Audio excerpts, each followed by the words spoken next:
อ้าวเปิดภาพมาที่บ้านน้องบองพี่น้องเอ้ยบ่าวตูนก็มาค่ำอีกแล้วพี่น้องเอ้ยเพราะว่าน้องบองเพิ่นก็ไปเวียกไปงานบ่าวตูนก็ต้องได้มาตอนค่ำแบบนี้แหละที่มามื้อนี้ก็บ่ได้มีหยังหลายพี่น้องเอ้ยบ่าวตูนก็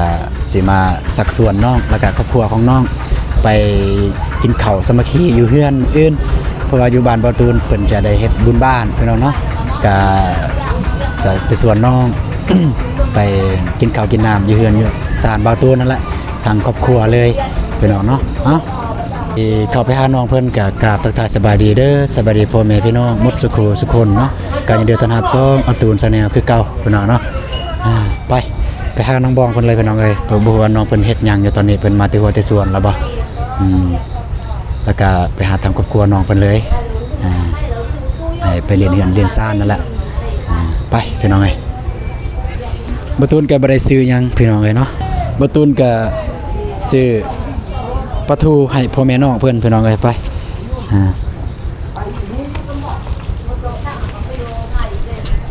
ใส่โคมานี่แค่นี้พี่น้องเอ้ยอยากเห็นแน่จักหน่อยเนาะ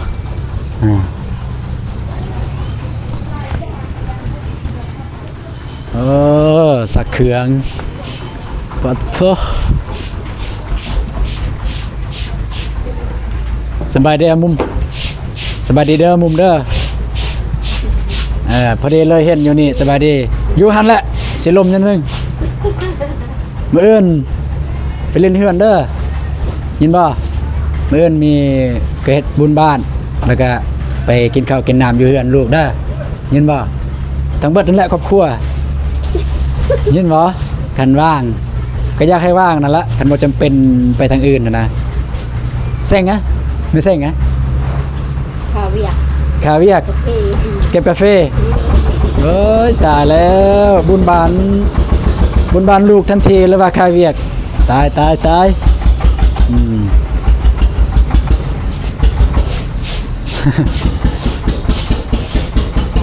บุญน้องบางสักเครื่องถ้ามีเครื่องปั่นแค่นี้แล้วพี่น้องเนาะก็ปั่นเลยอันนี้แหละบ่มีเด้อสบายดีไม่ใช่ไงเคยเอิ้นว่าจังได๋บ้องมื้ออื่นนี่ภาษาพระเจ้านั่นใดมื้ออื่นนี่ปรางยอกลิ้นอีดุงแห่เด้อใช่ไงหล่องเอ็มป่องเรียกสนุกมาตั้งว่าน้องบองเรียกสนุ่มเฮ็ดจังได๋บาดนี่ให้น้องเพิ่นขาดเลยบ่คันขาดมือนึงนี่เพิ่นตัดเท่าใดเพิ่นเอาเท่าใด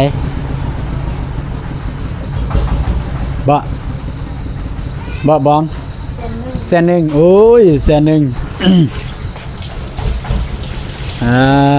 กำลังนี่แหละพี่น้องเอ้ยงานขาดคนนึง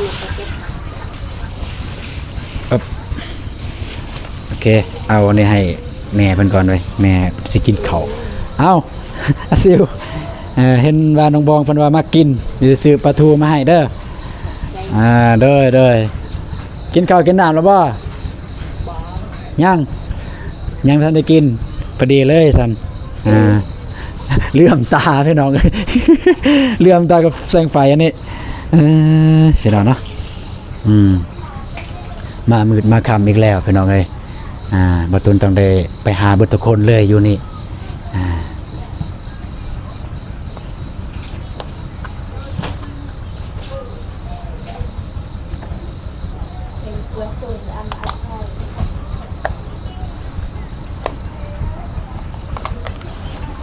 สิแล้วบ่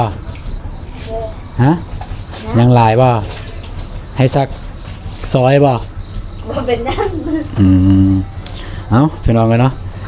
มามื้อนี้ก็ให้เบิ่งน้องบองสักเครื่องกันแล้วกันบ่เงินเป็นหลายเนาะ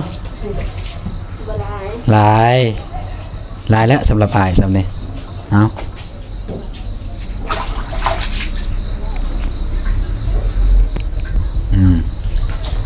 โอเคสบายดีเด้อ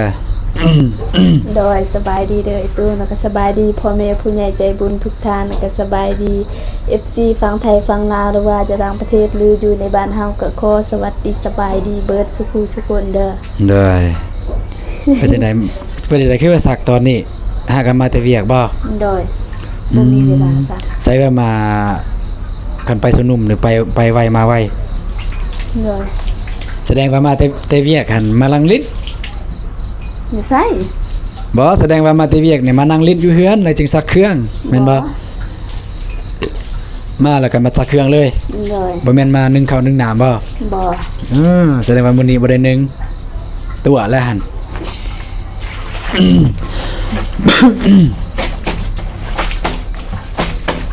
อ้าวอีหยัง มาตายดิ อีหยังสักส่ง ส่งนั่นเราส่งเกินว่าส่งกระต่ายส่งนั่งกระต่าย ส่งอุ่น อุ่นสวัสดิ์ส่งอันนี้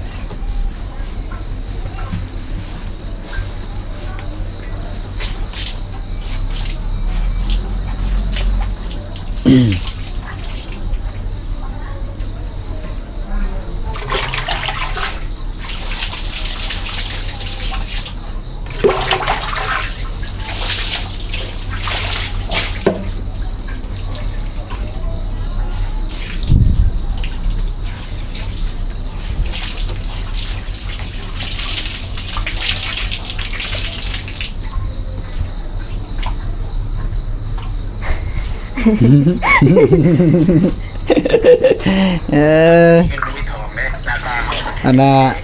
ได้เบิ่งอยู่บ่คลิปอ้าย คิดแต่ใด คลิปอ้ายจ่ายเงินยังบ่ทันได้เบิ่ง เว บ่ ลาเบิ่ง ฮะ ยัง บ่มีเวลาเบิ่ง โดย อ้ายไปจ่ายแล้วอ้ายไปจ่ายผู้เดียวอ้ายน้องบ่มาก็จ่ายเลย น้องครับอยาก เด้ออ้ายไปผู้เดียวอ้ายเลย ที่จริงก็อยากให้ไป2คนนั่นแหละจ่ายอันนี้แต่ว่า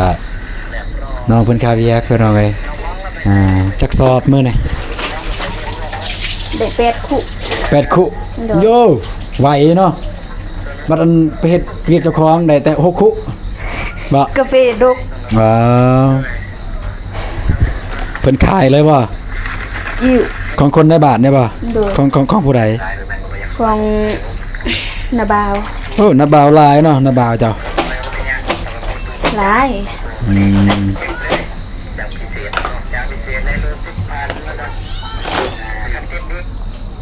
กระดุม โอ้โหภาษาเครื่องนั่นนี่ก็สิถือมาอยู่เครื่องตัวหนึงเนาะบ่หลาย คือบ่ถือมานำเลย บ่ฮู้เลยน้องสักเครื่องเนาะบ่เป็นหยังเดี๋ยวบ่ตูนมีเงินแล้วก็สิซื้อตู้ซักผ้าให้บ่ตูนอยู่เฮือนก็บ่มีดอกตู้ซักผ้าซักเองคือกันเอามือซัก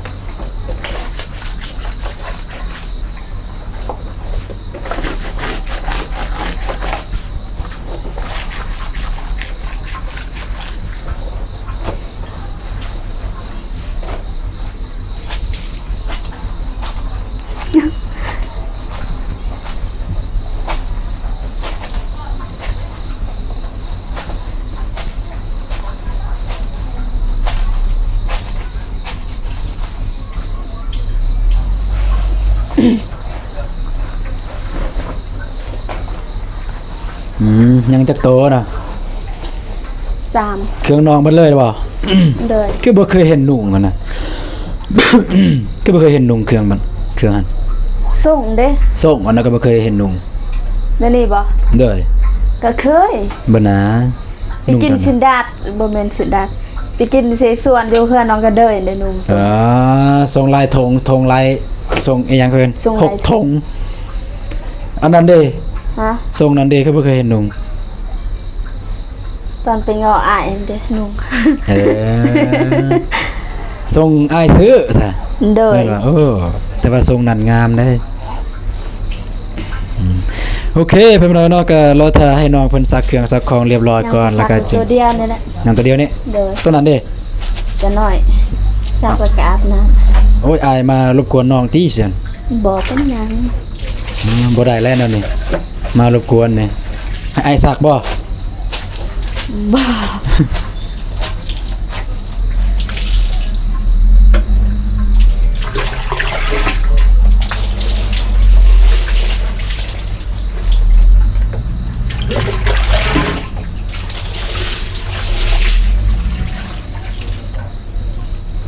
นี่พี่น้องน้องบอมเพิ่นมาแต่เวียกแต่สวนแต่งานมาสักเครื่องพอดีมาตอนเพิ่นสักเครื่องเลยก็สิมาลมน้องหน่อยนึงพอดีเลยน้องวัน4อยู่ฮะน้องวัน4ไปใส่มานี่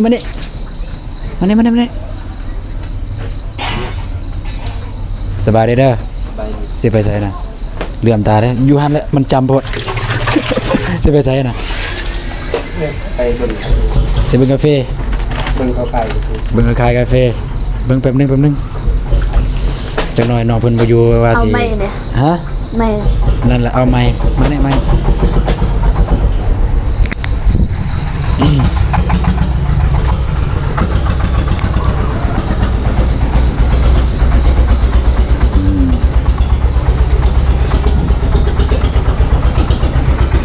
อย่าไปเรื่องเลยมันจำโพดเรื่องบ่ แป้งมันแห้งเลือก จักสิว่าจังใดเด้มานี่นี่นะเป็นเรื่องนั่นเอาทนก่อนมันบ่เห็นแนมมาตะพุ่นก็ได้ไปใส่มืออื่น ไปเวียก ไปเวียก เก็บกาแฟสาวหนุ่ม กาแฟสนุนว่ากันบ่คาเวียกอายก็ว่าสิชวนน้องไปเล่นเฮือนมื้ออื่นบุญบ้านบ่ได้มีหยังกินแต่ไปเล่นซื่อ อยากไปแต่ว่าบ่ว่าง ๆไปกลางเว้นกันตอนแรงก็จักสิว่าจะได้แล้วตอนแรงสิแซ่บก็บ่แซ่บแล้วตอนแรงนะแต่ว่าคันทันกลางเว้นก็ไปเด้อกลางคืนก็ไป เดี๋ยวสิท่ายินบ่ไปนี่กับน้องสมสดานี่ก็ได้สมสดาก็ไปสนุ่มบ่บ่ได้เข้าได้ไปแต่เว้นเล่นนี่ฟังเบิ่งมัน สิฟังเบิ่งกันยังไปเลย เสี่ยวกับส่วนเสี่ยวหอ อ๋อผู้ใด หอนี่น้องชายสลัดกาแฟเลย นั่นแหละไปเลยเห็นอายกันหลายคนในยังกันไปนั่นไปนี่เด้มันจะเห็นหลังเดียวยังแต่ว่าไปก็ไปเห็นอายก่อนก็ได้ที่จริงก็ไปแต่เว้นก็ได้ไปแต่เช้าก็ได้ กันกับบ่าววันที่ มันซีว่าข้าวเวียกเด้ก็เพิ่นไปตอนแรงเพิ่นข้าวเวียก บ่คณะจะให้เพิ่นไปก็ให้เอาเงินให้เราเป็นค่าสมุนเราเก็บ เท่าใดล่ะ แสนนึง แสนหนึงเพิ่นเก็บแสนหนึงบ่ แม่นแสนนึงตรงเก็บแสนนึง มาทำเอาท่านนั่นเลยตัดทุกแยก และบายีเบมวยโกดพวกการสั่งเพิ่นเนาะ ท่าไหนเด็ก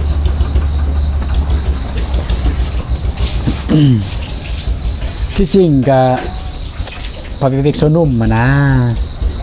ก็เท่าคาดนะถ้ามาได้ให้ได้บ่สำนันก็มันก็ได้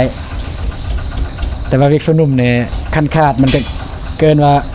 ขาดคุมสามัคคีอีกมุสิเว้าอ่ะนะ แม่น ถ้ามาเส้นหนึงเนี่ยให้ได้บ่มัน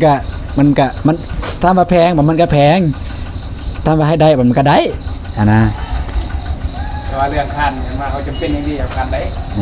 คันจะเป็นอีหลีคาดได้เนาะแต่ก็ให้เงินคือเก่า ให้เงินเขาเนี่ย จำเป็นยกตัวอย่างว่า จำเป็นแนวเราบ่มีเวียกเนี่ยแม่นอยู่ว่าเขาสิมีเงินแต่ว่า คันว่าเจ็บก็ให้ ขาดความ คือ บ่สบาย แล้วพี่น้องคิดว่านี่ ลดลง มื้ออื่นไปเล่นเฮือนอ้ายเป็นวิกจำเป็นสำหรับพี่น้องบ่หรือว่าบ่ว่าสมมุติไปเล่นมื้ออื่นน่ะนะ นอนมายากเนาะนอนสิ เป็น เอาแบบนี้เอาแบบนี้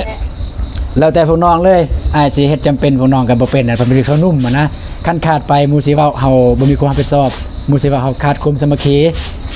หมู่สิว่าว่าคือง่ายโพดอยากเฮ็ดหยังก็เฮ็ดเอาเงินฟาดใส่บ่ตุนเข้าใจตัวนี้ โดยแม่ ไม่แต่ว่าเลิกเวียกจักโมง 4 โมง 4โมง 4 โมงแรง พอดีเลยมาแต่หันก็ลงเลยเฮือนอ้ายเลย มาแต่หัน ไม่ได้อาบน้ มาอาบก็ได้ลงมากินข้าวแล้วก็มากินข้าวแล้วก็ลงมากินข้าวเข้าวงเลย จักสิมีจักบ่พงเลยไม่แต่ว่าจังสั้นแหละ มื้ออื่นน้องก็ไปเวียกของน้องก็ได้มันสิเกินว่าเส้นมันสิขาดความสามัคคีกับบ้านกับเมืองเพิ่นนะมันก็ง่ายโพดอยากขาดก็ขาดแต่เอาเงินให้คิดว่าบ่ค่าเวียกซั่นดอกคันบ่ค่าคันบ่ได้ค่าสนุ่มนี่สมมุติเวียกเขาเองก็สละเวลาจากมื้อนึงไปเรียนเฮือนเรียนซาน ไปเล่นเฮือนเลื่อนซานก็บ่ได้มีหยังกินดอกก็กินข้าวสามัคคี มื้ออื่นนี่แหละบุญบ้านบ่ฮู้ว่ามีวงหยังมาเสพ ผมเอาบ่กำนะ โอเคมันจะนั่นแหละน้องวันศรี โดย ได้แล้วแหละ แล้ว สิอาบน้ำเลยบ่หรือว่าสิอันนั้น จะน้อยอาบแล้วนอน โดยโอเคกันซั่นก็ไปขึ้นเทิงเฮือนก่อนซะพ่อแม่น้องแม่ไปใช้อะไรมากินนี่ บ่ฮู้ แต่ว่าไอ้ายบอกแล้วไอ้ายฮู้แล้วเพิ่นสิบ่อยู่เฮือนน้องบวนเด้ บ่อยู่ ไปใส่เบิดเนาะไปขึ้นเทิงเฮือนก็ได้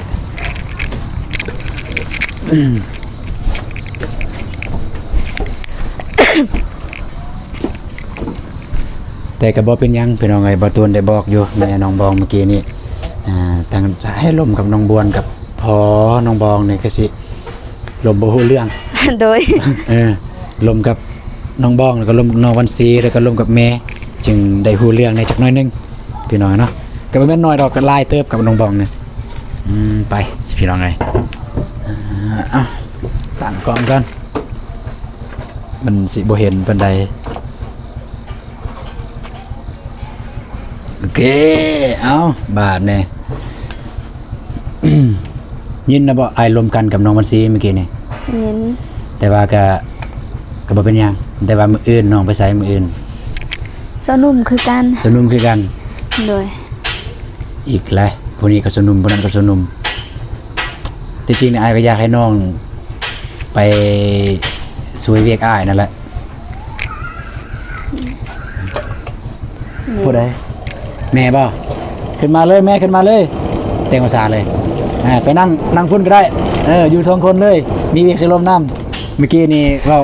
ระวังทางเพิ่นเอิ้นว่ามันโตเบิ่งโตมันข้างน้องบองหันก็ได้ตั้งหนึ่งโอเคพี่น้องเลยนะตอนนี้ก็แม่น้องบองเพิ่นมานั่งแล้วเนาะแต่ว่าเมื่อกี้นี่บาตูนก็ได้ลมกับแม่น้องเพิ่นอยู่ลุมแต่ว่าก็ลักษณะเป็นการยอกลิ้นและเฮาบ่ได้ส่วนแบบจริงจังเพราะว่าส่วนในระหว่างทางเพิ่นเอิ้นแต่ประเด็นน้องแม่น้องเพิ่นมานั่งอยู่นี่แล้วกับน้องบองก็ถือว่าถ้าได้เว้า2คนนี่ก็ซ้ำว่าได้เว้าเบิดครอบครัวนั่นล่ะมันแต่ว่า ที่ลูกมามื้อนี้ก็คือเว้าเมื่อกี้แล้วเด้อมื้ออื่นก็คือบุญบ้านมื้ออื่นแล้วก็อยากมาสักส่วนอยากมาเซิ้นลักษณะซะไปกินข้าวสามัคคีอยู่เฮือนเด้ออยู่เฮือนลูกก็บ่มีหยังกินแต่ก็ไปเล่นไปม่วนนั่นแหละดนปีละเทื่อสิมีแบบงานแบบนั้นนะก็เลยบ่ตูนก็อยากถือโอกาสนี้ส่วนทางน้องบองแล้วก็ครอบครัวน้องบองหมดเลยคันบ่มีเวียกจำเป็นบ่มีแนวเจ็บแนวเป็นบ่มีแนวที่แบบจำเป็นแฮงนะแต่ว่าถ้าแบบว่าจำเป็นแต่ถ้าจำเป็นแบบสละบ่ได้แบบจำเป็นนะบ่ตูนก็เฮ็ดจำเป็นบ่ได้แต่ว่าคันแบบว่าคันว่าโจะคันเวียกที่เฮาโจะได้นะก็อยากให้ไปเล่นเฮือนก่อนบ่แม่นสิไปได้บ่แม่นสิได้ไปหลายเทื่อเวียกแบบนี้ก็แต่เทื่อเดียวแต่ว่าคันมันจำเป็นบ่ตูนก็บ่โทษบ่ถือบ่โทษบ่โกรธบ่เกลียดเพิ่นเอิ้นว่าก็มาแต่จังซั่นแหละ มาสักส่วนมื้ออื่นบุญบ้านไปเล่นเฮือนเด้อแม่เด้อ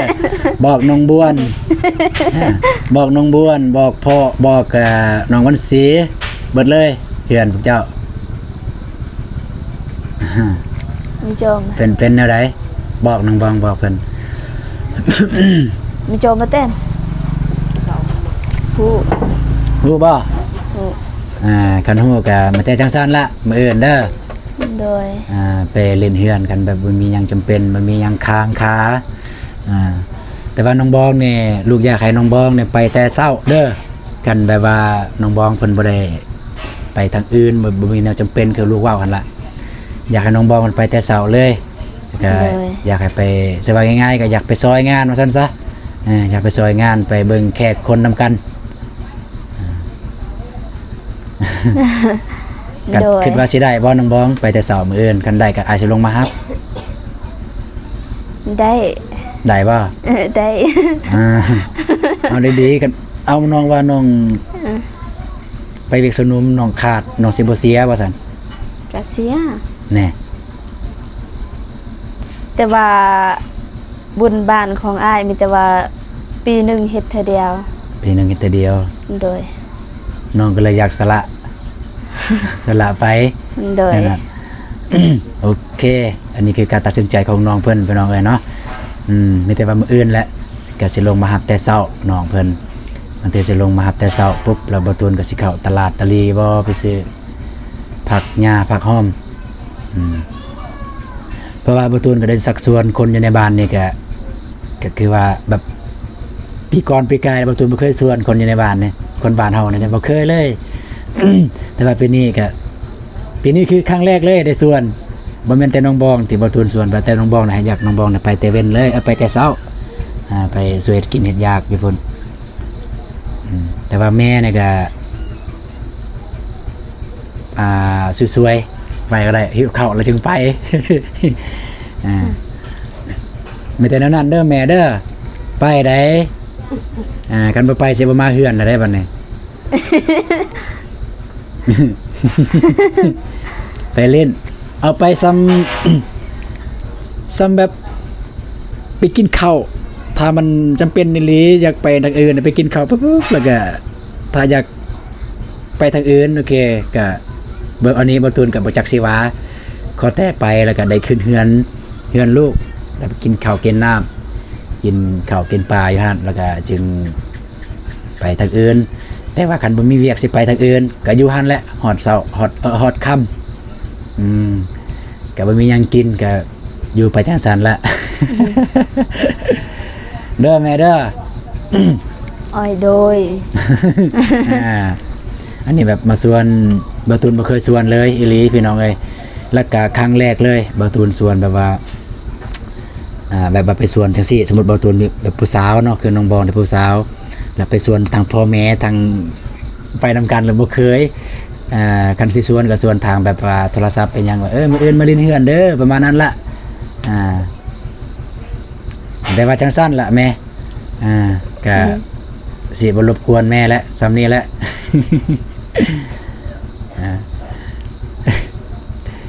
เอาไม่ได้เบาตูนก็สิ เดินทางกลับก่อนเพราะว่าทางน้องบองแล้วก็แม่น้องบองเพิ่นยังบ่ทันกินข้าวกินน้ำพี่น้องเอ้ยแล้วละกินข้าวยังแม่น้องว่ายังโอเคแม่นบ่แน่มีแต่ว่าให้ทางน้องเพิ่นก็แต่งผ้าข้าวผ้าน้ำให้พ่อแม่สู่กินพี่น้องเอ้ยเบาตูนก็สิได้เดินทางกลับเพราะว่าสิได้กะเกียมสิได้กะเกียมอยู่พุ่นละสิได้กะเกียมอยู่เฮือนว่ามีหยังแน่ว่าสิเฮ็ดบุญศีลนี่กะเกียมหยังแน่ไม่ได้ว่าจังซั่นละอายกลับก่อนเด้อ โดยใจได้หลายเด้อ บ่แม่นว่าบ่อยากอยู่นำในมื้อนี้เด้ โดย มื้ออื่นอายลงโดยมื้ออื่นอายสิลงมารับตอนเอาเช้าสุดซะอายลุกปุ๊บมาเลย แนวนั้นอายลุกแบบว่าแต่อย่างว่าสิพยายามลุกแต่ดึก ประมาณตอนสักโมง อันนี้อายบ่ฮู้ประมาณนะเพราะว่ายานมาตื่นสวยแน่แต่ว่าก็สิพยายามให้ลุกแต่เช้าส่ำ6 โมงส่ำ6 โมงอายมาเลยแล้วก็มารับน้องแล้วก็ไปพุ่นไปเฮือนอายเลยแล้วก็กับน้องมันซีอันนั้นน้องมันซีถ้าเพิ่นอยากไปตอนเช้าก็ไปก็ดีแต่เพิ่นอยากไปตอนเว้นก็ว่าเป็นหยังวัยรุ่นเนาะอยากไปยามใดก็ได้วัยรุ่น แล้วว่าน้องมันซีสิขับรถตกๆไปพาพ่อแม่ไปก็ได้ตั้งไปครับ โดย โอเคจังซั่นแหละไอ้กลับกัน โดย บ่แม่นว่าบ่อยากอยู่นํมื้อนี้จะได้กลับจะได้เดินทางก่อนพี่น้องเอ้ยเนาะบ่มีหยัง ว่าสิมีเวียกอีกเวียกหนึงกับน้องบองแต่ว่ามันมืดมันค่ำแล้วพี่น้องเอ้ยเดี๋ยวแล้วเวียกแล้วงานทางบ่ตูนทางพุ่นก่อนแล้วก็สิดำเนินพี่น้องเอ้ยแต่ว่าสำหรับมื้ออื่นก็มื้ออื่นมื้อฮื้อบ่ตูนอาจจะลงคลิปอาจจะบ่ตวงบ่ทันพ่อแม่พี่น้องก็ต้องขอโทษขออภัยนำหลายๆพี่น้องเนาะเพราะว่าอยู่บ้านกับมื้ออื่นกับมื้อฮื้อนั่นแหละจะเป็นเวียกที่แบบว่าที่ดำเนินที่กำลังดำเนินว่าซั่นซะโอเคจังซั่นละกลับก่อน โดย มาใหม่กลับกันด้วยแม่เด้อมื้ออื่นไปได้อย่าลืมเด้อเอาบ่ไทยเด้อ เด้อบางเทื่อสิแวะไปบอกน้องอำพรกับน้องกระเดย โดย บางเทื่อก็สิเสร็จหาน้องอำพรกับน้องกระเดยสิเสร็จหา เรียนไปบอกก็ได้ แวะไปบอกบ่ คันว่าอ้ายเขาเวียกก็บ่ถ่ายคลิปก็ได้มีแต่ว่าเวไปบอก เด้อโอเคโอเคพี่น้อยเนาะก็เป็นที่เรียบร้อยแล้วบ่ตูนก็มาว่ามาสวนมาบอกมาแจ้งข่าวว่าซั่นซะให้น้องบองกับครอบครัวน้องเพิ่นมื้ออื่นให้ไปเล่นเฮือนเล่นซ่านพี่น้องเนาะก็อยากชวนอยู่คนอื่นพี่น้องเนาะแต่ว่าก็บ่ได้มีหยังแต่ว่าก็ถ้าผู้ใดได้ไปก็พ่อแม่พี่น้องทั้งอยู่บ้านอาหังหรือว่าอยู่บ้านใดก็แล้วแต่บ้านมิตรใกล้ชิดใกล้เคียงถ้าผู้ใดได้เห็นคลิปนี้ผู้ใดได้ไปทางบ้านเบาตูนก็อย่าลืมแวะไปลิ้นไปเที่ยวนะเด้อไปแวะไปกินข้าวกินน้ำมีหยังก็กินน้ำกันมีน้อยกินน้อยมีหลายกินหลายเนาะโอเคสำหรับคลิปนี้เบาตูนก็สิขอเดินทางก่อนก็สิแวะไปบอกน้องอำพรบ่แล้วว่าน้องกระเดยให้ไปเล่นเฮือนถ้าน้องๆเพิ่นบ่คาให้ไปเล่นเฮือนเล่นซ่านเนาะโอเคสำหรับคลิปนี้เบาตูนก็สิขอจบคลิปนี้ก่อนแต่ว่าเจอกันในคลิปต่อไปคลิปอื่นนั่นละคลิปนี้เบาตูนขอกล่าวคำว่าสำบายดีเด้อพ่อแม่พี่น้องเนาะไปแล้วบ๊ายบายพี่น้องเอ้ยไปเจอกันมื้ออื่นพี่น้องเอ้ย